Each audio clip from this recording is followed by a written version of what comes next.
We live in a country where most people live from payday to payday because there is gross income and wealth inequality.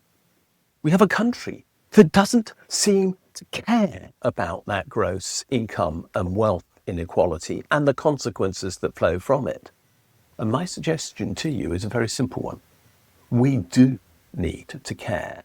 Because unless we do care about the nightmare of people living without the means to survive, literally from month to month in many cases, we will end up with a country where extremism is bound to prosper.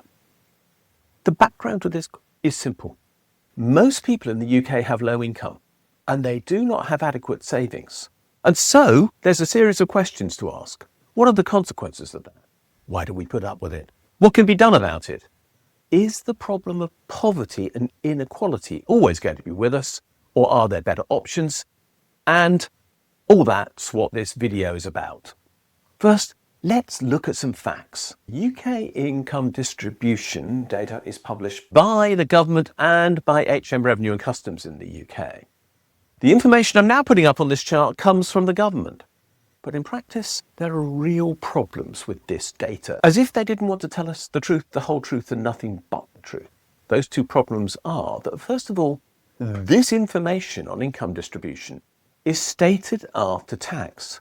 And most of us don't compare our after-tax incomes with each other. We compare our incomes before tax.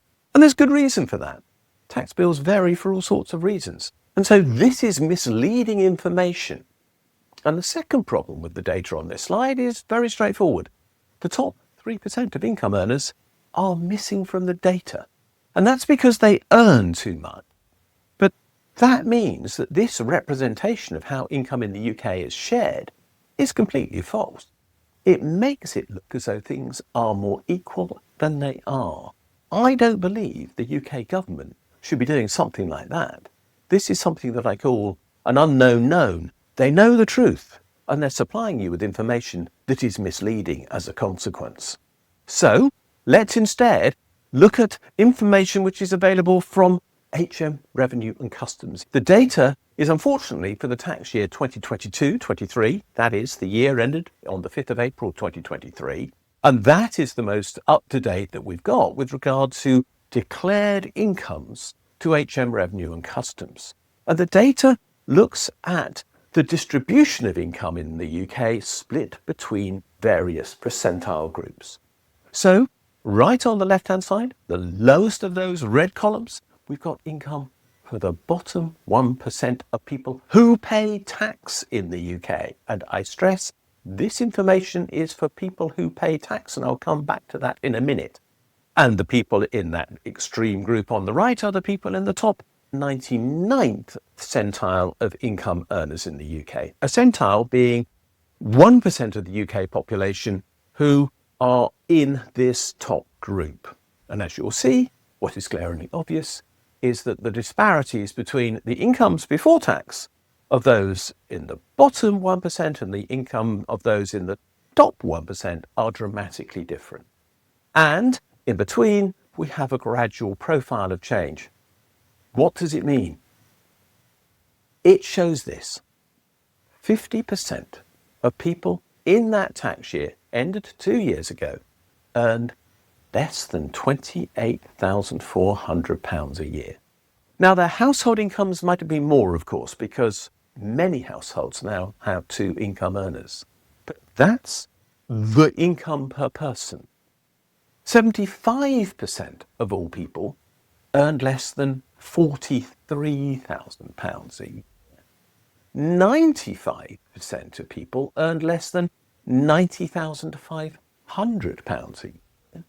But some earned a great deal more. In fact, in that top 1% of income earners, the average income was in excess of £200,000 a year. So one group has this most enormous amount of income compared to almost everybody else. Unsurprisingly, they pay more income tax than most people do. You will have often heard this claim that Oh, the top 1% paid 25% of all income tax in the UK. That's because they earn so much in comparison with everybody else. Don't think there's anything unfair about that. The unfairness is the fact that they've got so much income. And importantly, this information only covers about 70% of adults in the UK. There are 17.8 million people in the UK who don't pay tax at all. They will, for example, be old age pensioners who have no tax liability at all. There will also be people on very low levels of benefits. Those people skew the distribution even more strongly in favour of the left-hand side of the chart, the poverty end of the income spectrum. So the vast majority of people in the UK are just getting by. But then we need to mix this fact with wealth data. This chart shows wealth by groups in society, and the groups are basically split into 10. There are, in other words, 10% of the population ordered by wealth in each of the groups, except for the extreme right-hand category, which is for the top 1% alone. And what this chart shows is wealth split into 4 groups. The yellow data is pensions. The grey data is housing wealth, net of mortgages. The orange group is physical property. In other words, things like cars and your clothes and household bits and pieces. And finally, in blue, there's other financial assets, savings, in other words. And what have we got? A chart that is once again heavily skewed, so that the right-hand end of the scale, again, in this case, the top 1%, have got vastly more than anybody else. And in fact, if we try to see where the bottom 10% are, they basically don't show up. The reality is that 1/3 of the population of the UK has less than £50,000 in wealth, and none of that is in property. Half of the population has savings of less than £8,000, and 1/3 of the population has savings of less than £1,000, and the bottom 10% have none at all. When I say that people survive from payday to payday, what I really mean is they have savings that are so small that if the next paycheck doesn't turn up, there is no buffer available to cover any unforeseen eventuality that arrives in the meantime. At least 1/3 of people in this country are living in that way, in absolutely precarious situations where anything going wrong can represent a financial disaster in a way that for the wealthy is totally unimaginable. The wealthy do in fact have, on average, and this is the top 1%, wealth of 1.6 million each. And remember, that's not per household, that's per person. And they have, therefore, more per household than the bottom 70% of the population combined per household. They have financial asset, that is savings, of more than £200,000 on average.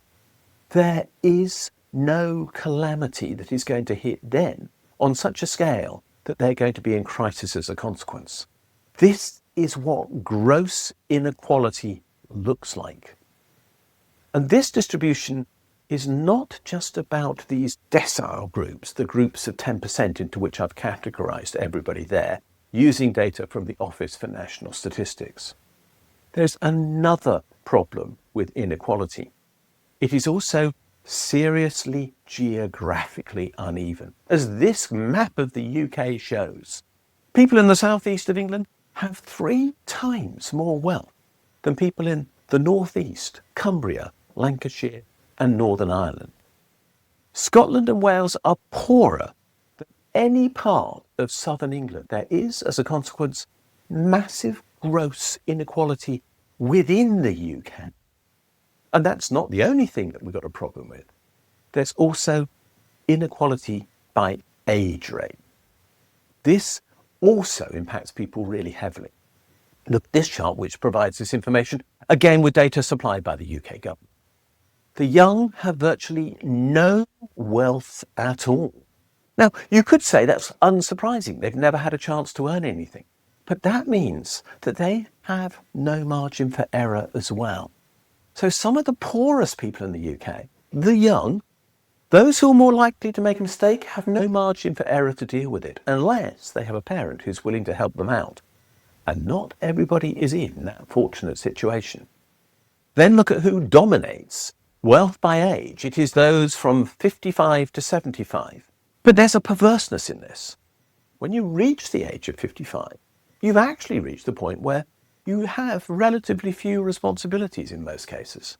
A lot of people have had their children and they've left home by then. So at the point where people have the greatest prosperity, admittedly before they retire, which is one reason why their savings are so high, because pensions do obviously dominate this scale, but even so, at that point where they have no responsibilities left, they have the greatest wealth.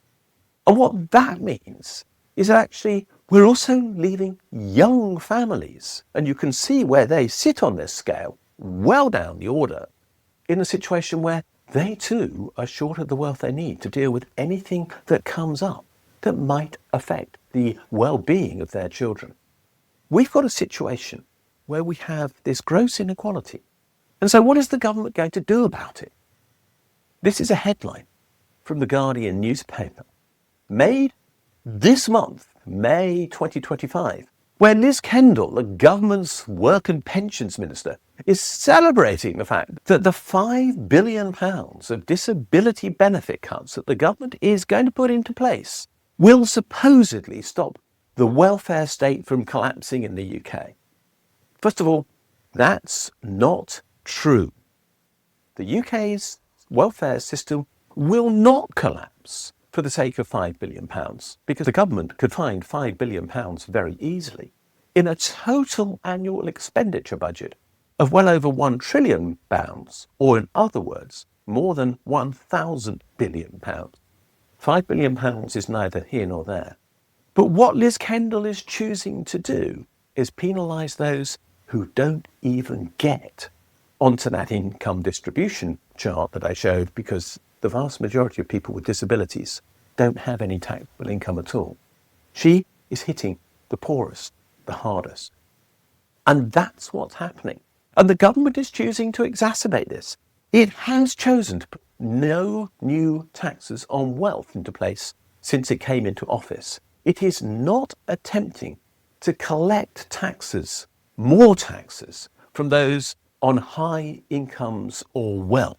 It is, as a consequence, being grossly unfair with regard to those who it is choosing to penalise, because it claims we have a financial problem in the UK. It will charge the poor. It will not charge the wealthy. Inequality is set to grow as a consequence. We live in a country where, as I have said, people are living from payday to payday without the means to manage any of the insecurities that might arise in their lives. That is the consequence of gross inequality. And that gross inequality is getting worse, even if the official statistics that the government puts out don't show it, because of the uncertainty about just how wealthy are the wealthiest and just how high the incomes of the highest earners might be, which the government admits in its own data. And the outcome of all of this is obvious. 31% of children in the UK live in poverty.